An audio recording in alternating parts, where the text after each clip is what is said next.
Au printemps dernier, c'est une feuille de cannabis géante qui se tenait à la place de ce sapin de Noël, alors que des centaines de personnes s'étaient réunies ici même, sous la porte de Brandebourg, au cœur de Berlin, pour fêter l'entrée en vigueur d'une loi légalisant l'usage du cannabis récréatif par les adultes. Objectif annoncé, contrer un marché illicite en pleine expansion en Europe. Les détracteurs de la loi craignent quant à eux qu'elle favorise l'explosion de la consommation de drogue, notamment parmi les jeunes. L'expérience menée par l'Allemagne, troisième et plus grand pays de l'Union à avoir légalisé le cannabis, est en tout cas au cœur d'une réflexion engagée à travers l'Europe. Le cannabis est une drogue dérivée du chanvre disponible sous diverses formes.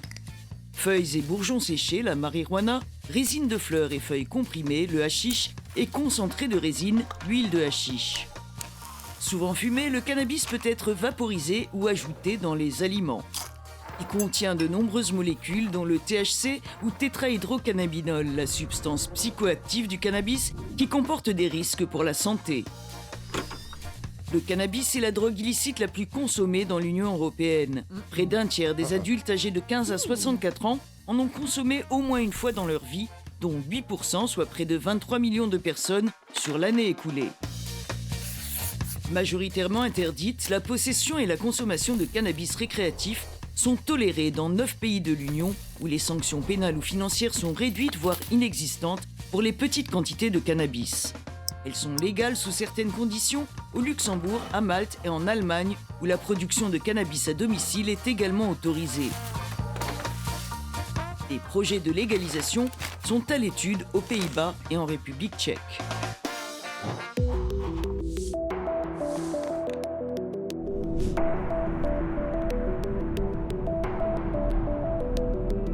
La loi légalisant l'usage du cannabis récréatif en Allemagne depuis avril dernier ouvre aussi de nouvelles perspectives à l'industrie du cannabis à usage thérapeutique. Je suis au cœur de l'entreprise Demecan, l'un des plus gros producteurs de cannabis médical d'Europe, pour qui les enjeux sont énormes.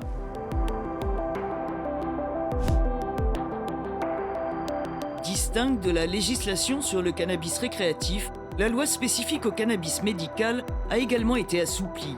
Ce qui en quelques mois a déjà fait bondir le marché, souligne l'un des cofondateurs de l'entreprise. Until April, we were only allowed to produce 2 varieties that basically the government decided, and we had to deliver directly to the government. Now we are free to produce new varieties that we must no longer sell to the state, but we can sell to pharmacies and patients directly. We've seen pretty much 50% quarter-over-quarter market growth in Germany. So what really changes the game is that the market is now much more accessible. Before it was possible to prescribe medical cannabis in Germany, but it was very difficult, and that has changed now. Okay. Une progression impossible pour les cannabis social clubs, associations à but non lucratif, seules autorisées à distribuer du cannabis récréatif. The Medical Act that was enabled is actually working out well, as it seems. The Recreational Act is very complicated in that how people would get access to recreational cannabis in Germany is borderline not there. You can't go to a shop and buy cannabis, that's not possible. You have to either grow it yourself at home, but that's a lot of work, and a lot of people that would like to consume recreational cannabis don't want to go through the hustle of cultivating plants.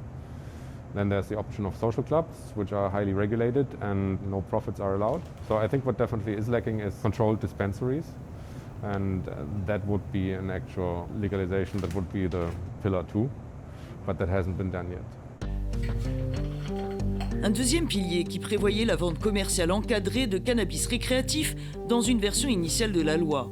Un projet abandonné en vertu du droit européen interdisant le commerce de la drogue. The thing is, everything's better than people buying cannabis in an illegal market. The benefit of having better control over the product, even in the recreational part of the cannabis world, is that we can exclude that there are contaminants. A recent study found in cannabis that was actually bought in the illicit market in Germany, byproducts of cocaine, virus up to COVID, and even traces of feces. Le cadre législatif européen mériterait d'être clarifié, estime ce médecin entrepreneur. So what is your recommendation to Brussels? We would definitely hope that there are EU-wide regulations that give a little bit more framework as opposed to every country deciding for their own rules. I think we would all benefit from clear regulations how medical cannabis should be treated in Europe and which liberty every country has for recreational cannabis. If Europe would decide every country is free to do their own recreational cannabis policies, then that would help a lot, because right now it's very unclear how Europe reacts if a country really goes into a recreational way. So that would be a great benefit if we had clear regulations.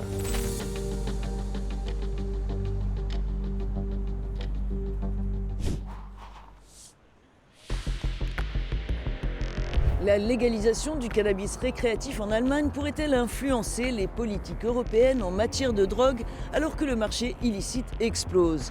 J'ai interrogé l'Agence de l'Union européenne sur les drogues sur les avantages et les risques d'une telle option.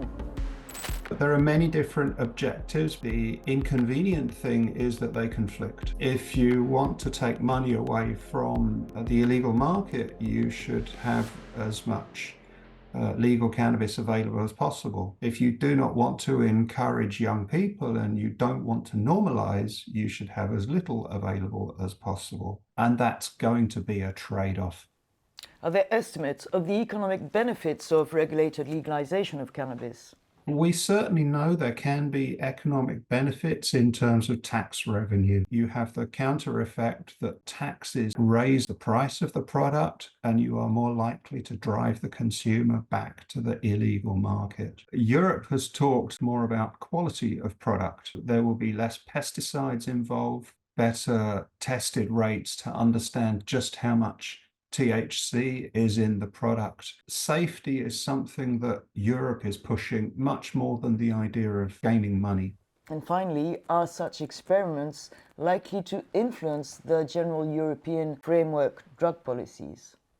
The question is, will the existing framework be somehow reinterpreted or renegotiated? And we will see how much appetite the European politicians have to negotiate and what direction they choose to negotiate. Will it be opening up a space for these countries to operate, or will it be closing down because the other countries really don't want such a system within the European Union space? And we don't know the answer to that yet. L'expérience menée en Allemagne pourrait quant à elle tourner court. Les partis conservateurs, donnés favoris aux élections de février prochain, ont annoncé leur intention de révoquer la loi sur l'usage encadré du cannabis récréatif.